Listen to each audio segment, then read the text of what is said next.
mes kažkur matyti ir mes keliam Lietuvos krepšinį į neregėtas aukštumas.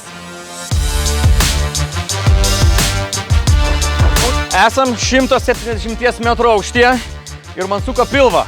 Kai man suka pilvą, aš daugiau darau negu kalbu. Galiu pasakyti tik tiek, kad netrukus žaisim krepšinį. Bandysime užfiksuoti tokį šiek tiek fiktyvų, bet visgi krepšinio mačą 3-3 labai aukštai. Mano pagrindinė strategija šiandieninio mačo bus nenukrist ir suimituoti vieną technišką metimą. Aš šiaip manau, kad bus smagu, nes kaip vis laiką nuostabus kolektyvas ir geras oras.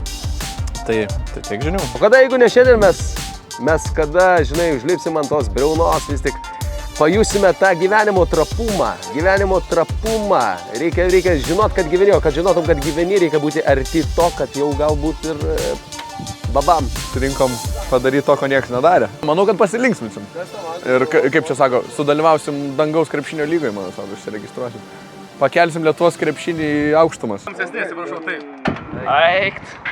Tiesiog šitaip. Aš niekada nebuvau ant televizijos bokšto ir dabar atvarau ant televizijos bokšto žaisti krepšinį, žinai. Aš galvojau, kad aš nelabai bijau aukščio, bet aš nežinau, gal čia su metais taip atsitinka, kad paskui pasidaro viskas baisiau, žinai. Kaip Gedas čia ir sakė, sako, Lietuvos krepšinis dar niekada nebuvo taip aukštai, žinai. Aš ir pats nesu buvęs taip aukštai. Tai sudėjus du šitus, vis tiek gaunasi kažkoks vis tiek nelabai geras dalykas.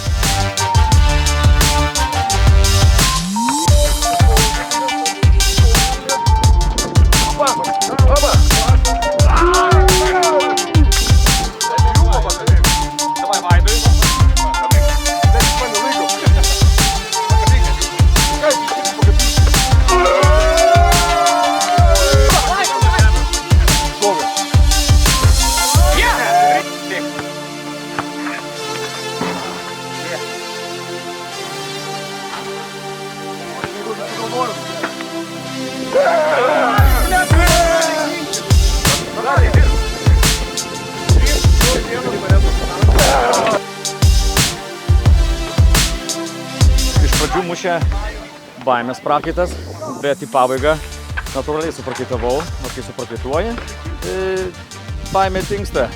Šiaip tai žiauriai geros emocijos, labai gražus oras ir žiauriai gera pramoga ir dar kartelį ir savo, ir kolegoms, ir visiems kitiems įrodėm, kad kai labai nori, tai viskas ir gaunasi. Pastebėjimas toks, kad daug kas sako, kad aukštai yra geras labai oras, grynas oras, bet mano komandoje jautėsi truputėlis Marvės toks vaikelis, linkėjimai Karoliui Tiškevičiui, kuris šiaip yra blondinas, bet šiandien jo veidas buvo baltesnis negu jo plaukai. 20 metų praėjo, kai laimėjom auksą, tai mes pabandėme, ne, irgi kitokį, pabandyti auksą. Susirinks Chebrytę pažaisti, Lietuvos rinktinė aukštumoje buvo didžiausiai.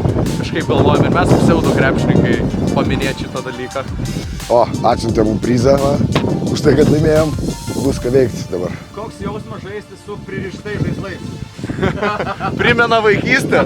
Tai ne mane metiniai žaislai, kamuoliai su šniūrais. Tie žaislai prikalti prie žemės, žinai. Kitą sykį norėčiau, kad šniūras būtų bent dvigubai ilgesnis.